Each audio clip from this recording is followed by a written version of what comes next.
Well, every year you hope you've got sort of, I think the last 2 years they've said, well, this is as strong as you've had, but I don't know whether this is, but I think it's got a good sort of spread about it. And the young horses look good, which is always important because they're the future. And if you're winning the novice hurdles or the novice chases, you've got that leads on into the next few years, so maybe they'll keep us going.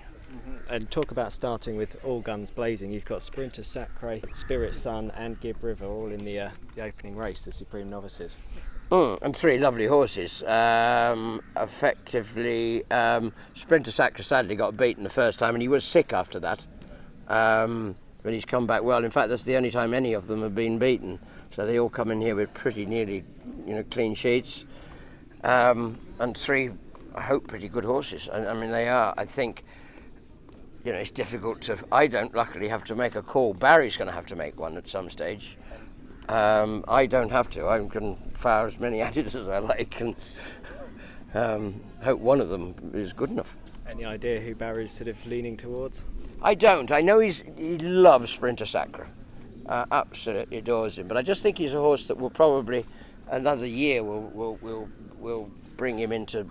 I think when he's over fences next year, I'd be very disappointed if he doesn't. If we aren't talking about an Arkle horse this time next year, but he'll go there because he's got to go there.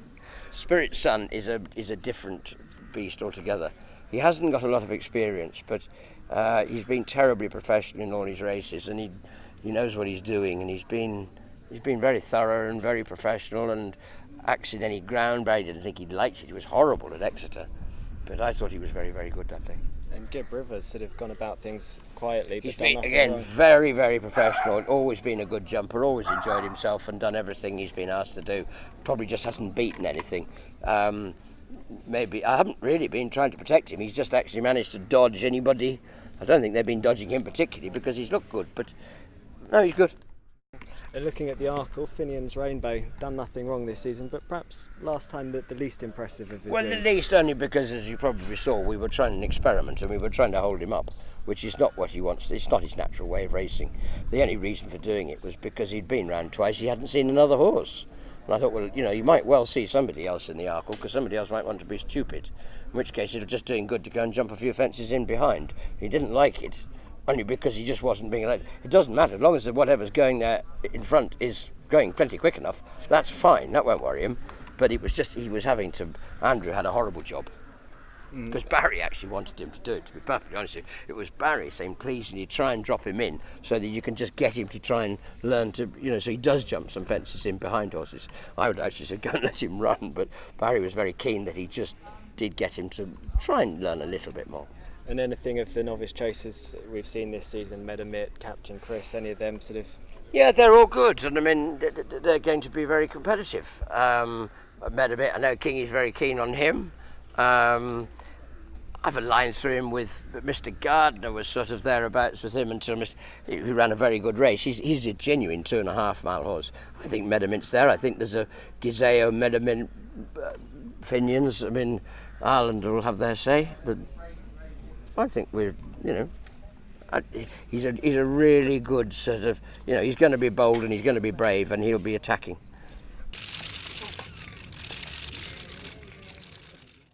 I mean, if he can go there as he was last year, I think it's more open. I think it's better. There's more genuine contenders this year than there were last year. But if he's back at that, he's still the one they've got to go and dethrone. In his run last time, I know he ran sort of poorly last year and then went and won the champion hurdle, but does that concern you at all, that the fact he ran? Well, you'd say it wasn't ideal, but I mean, if Ruth and Raz was making the pace, the one thing, I think there are a few things on the day that we can just, tweak. And you've got a couple of others in there, Oscar Whiskey and Zaina, would they both line up? Oscar Whiskey, I think, will almost certainly go there, yes. Toyed with it because he was so good over 2.5. But Zaina, he couldn't win it. He was third in it last year, and I see no real reason why he should be any better in a better year. So the obvious thing would be actually to try him over 3. So he could go for the world hurdle? He could go world hurdle, I would think, yes. French Opera, what do you do with them? I mean, they've nowhere to go. you could say wait for entry, you'll probably bump into the same horses.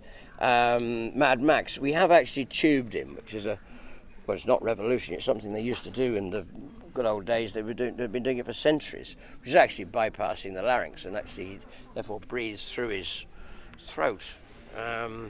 And that I think it's well documented that he has had breathing problems, and they interfere, they don't help him, and he's not getting enough oxygen. So if this works, which it will work, but whether he can, if it does, he's probably still a very good horse. French Opera, what do? He won the Game Spirit really well at Newbury. Can't run in a handicap, he can't run anywhere, he's got to run here. Masterminded and Big Zebs and Sizing Europes, they're all going to be hard to beat. But good old French Opera, he's a tough old nut when he's at the top of his game, and he is now. And how important is it that Barry Gerrity is not going to be riding him if he goes for the championship? Well, I think I'll let Barry ride Big Zeb, but in fairness, we've got to discuss all that yet. I suspect he'll want to, but in fairness, I'm not worried about French Opera. He's very rideable.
Well, he got beaten the first time, giving £8, I think it was, to Paul's horse.